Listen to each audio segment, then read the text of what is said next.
This video is brought to you by John Robson Guitar Tuition.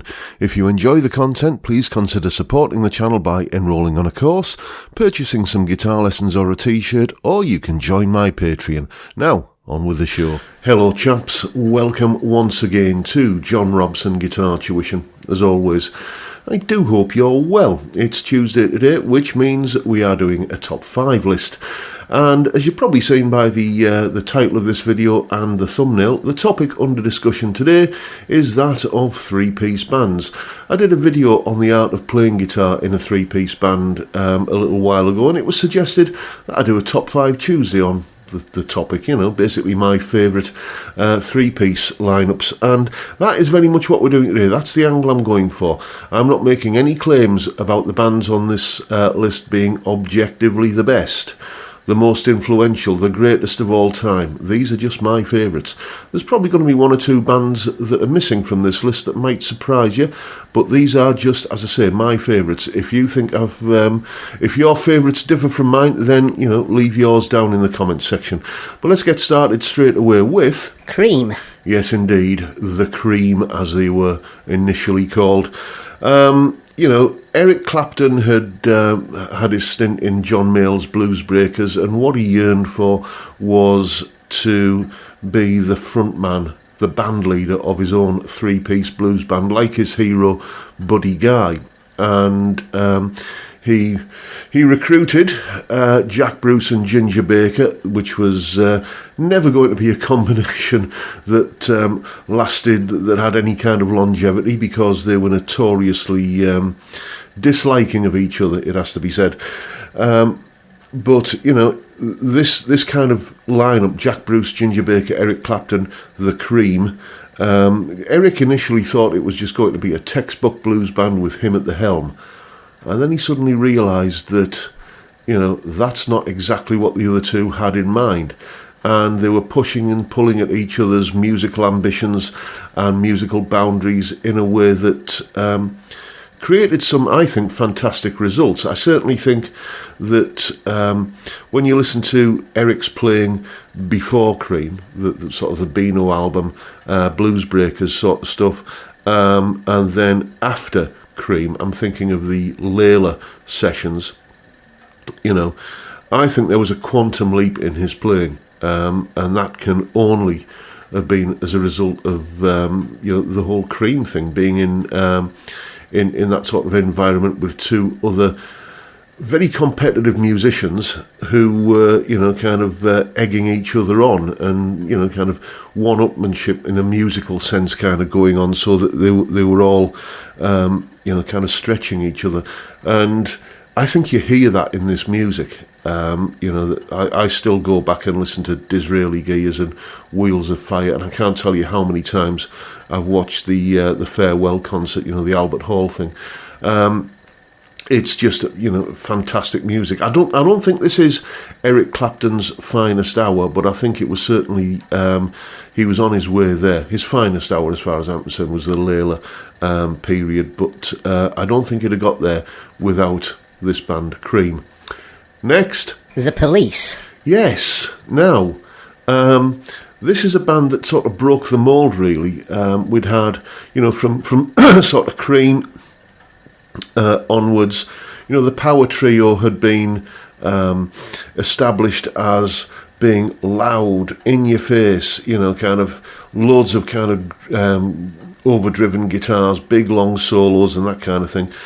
And yeah, the Police kind of changed all of that. It was about being much more economical, much more space, and it was unlike anything that you'd ever heard before. Certainly, I'd ever heard before. I mean, you know, Walking on the Moon, for example. I mean, I still remember the first time I heard that, and just what was other hits. I mean, obviously Every Breath You Take, but the one Roxanne, that's the song I'm thinking of.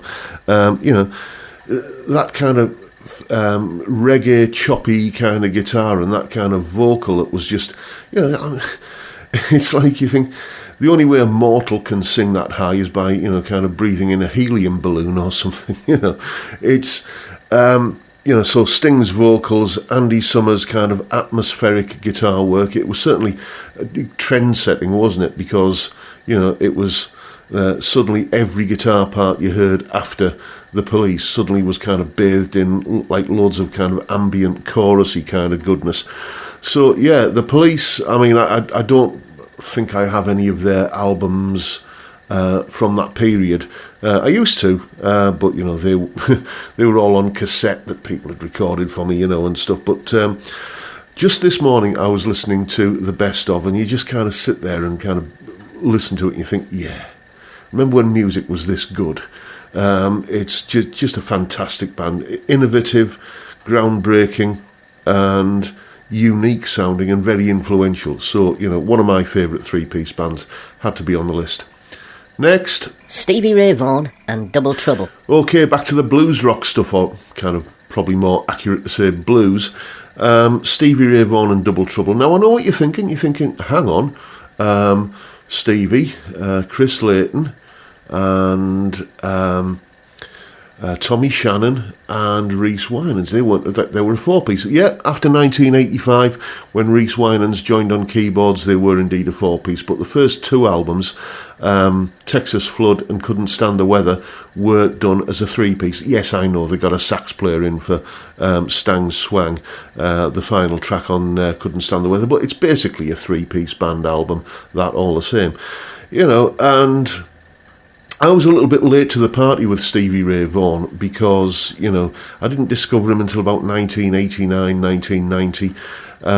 Where had I been all those years? Well, I'd been at college in a rural part of the UK where, record shops were pretty thin on the ground, and, the nearest you had was the local Woolworths in the big town, and, you just didn't, apart from stuff that was in the top 40, you just didn't find the likes of Stevie Ray Vaughan in those kind of places.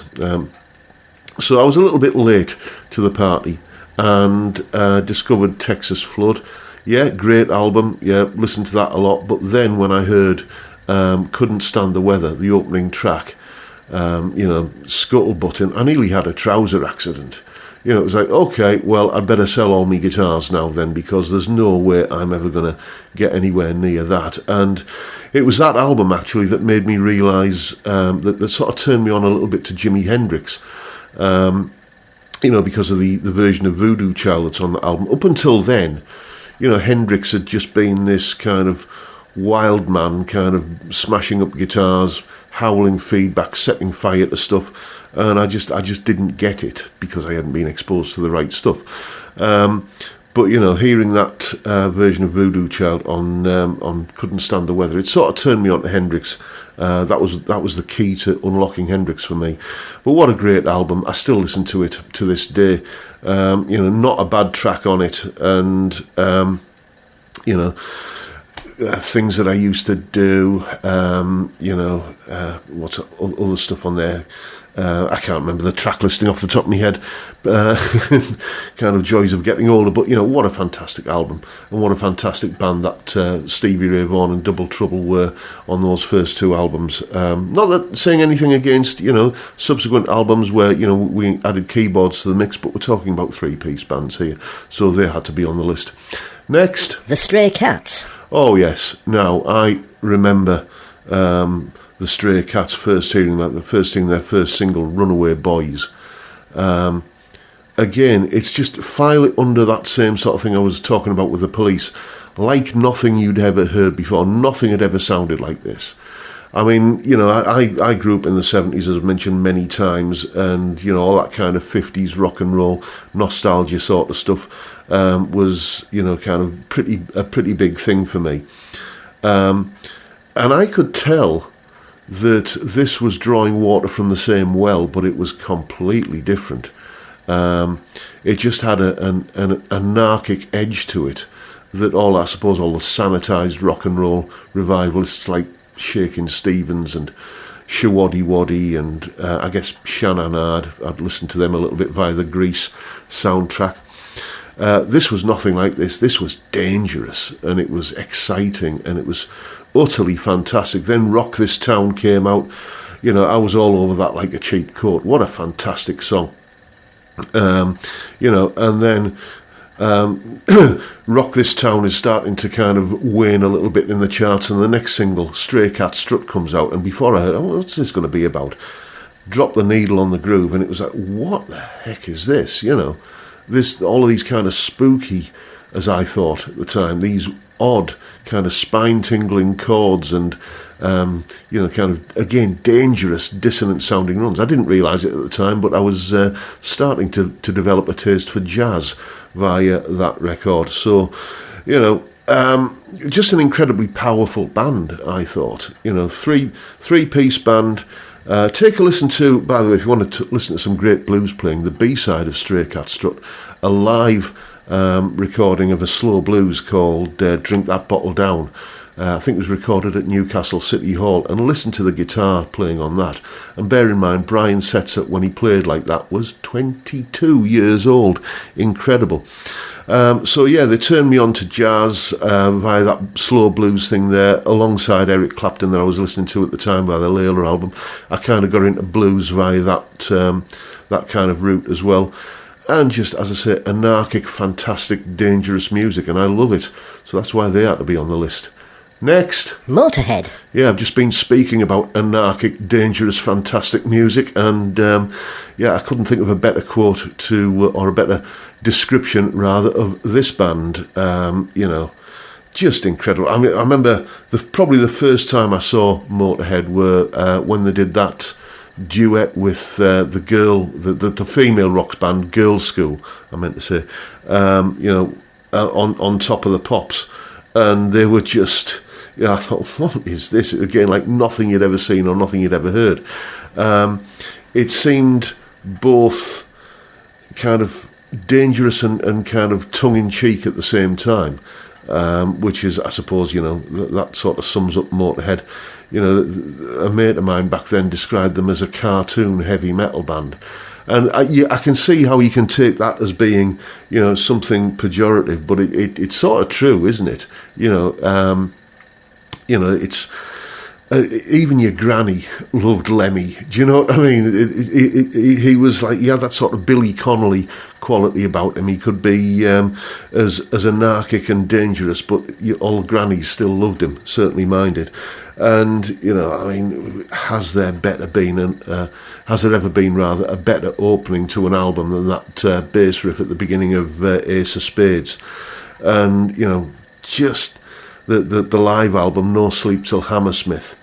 Again, fantastic stuff. I can't tell you the number of times I listened to that, on the old boogie phones, as I used to call them, the Sony Walkman, when I was at college, going out on long walks to avoid the landlady because I'd spent the rent on beer, which is a very Lemmy thing to do, isn't it? Yeah. So anarchic, fantastic, dangerous, toe-tapping rock and roll. All of these things, I suppose, have their roots in rock and roll for me. And in the live shows, Lemmy always used to, open up by saying, "We're Motorhead, we play rock and roll," and never has the spirit of just good old kind of dangerous anarchic rock and roll been better exemplified than with that band. So there you go. Those are my favourite three-piece bands. Now, I know what you're thinking. I've not mentioned Rush. Well, let's give them an honourable mention for sheer musicianship alone. I've tried many times with Rush. I should like them. They tick all the boxes for me. Yet, the music just doesn't give me the chills. What can I tell you? That's a me problem, not a them problem. I fully appreciate that. But, Rush just don't float my boat. Same with, as I said there, Jimi Hendrix. I got into Hendrix via Stevie Ray Vaughan. But, Hendrix, guitar genius, fantastic player, innovative, groundbreaking, very, very influential. But are we really going to say that Mitch Mitchell and Noel Redding were a match for him in the same way that Jack Bruce and Ginger Baker were more than a match for for Eric Clapton? I think if Jimmy had had a rhythm section like Jack and Ginger to kind of play off, I think the music would have been even better. So I sort of view the Jimi Hendrix experience as being something of a hitting the double one rather than the double top, if you see what I mean. I apologise if that's, at odds with your opinion, but as I said at the start of this video, these are just my opinions and you're entitled to your own. And that was my list of my 5 favourite 3-piece rock bands. Make of it what you will. Hope you've enjoyed the video, folks. Found it entertaining in some small way, and if that's the case, please hit the subscribe button and the notification bell if you haven't already done so. And why not drop me a like as well while you're at it. Don't forget the live stream every Friday 5 PM UK time, where we drink beer and talk about music and guitars and all manner of other things. Great way to kick off the weekend. I'd love to see you there if you can make it. But for now, I'll bid you all a good day and say thank you so much for watching. Thank you for your time. Look after yourselves, folks. Stay well, stay safe, and above all, stay sane. Bye for now.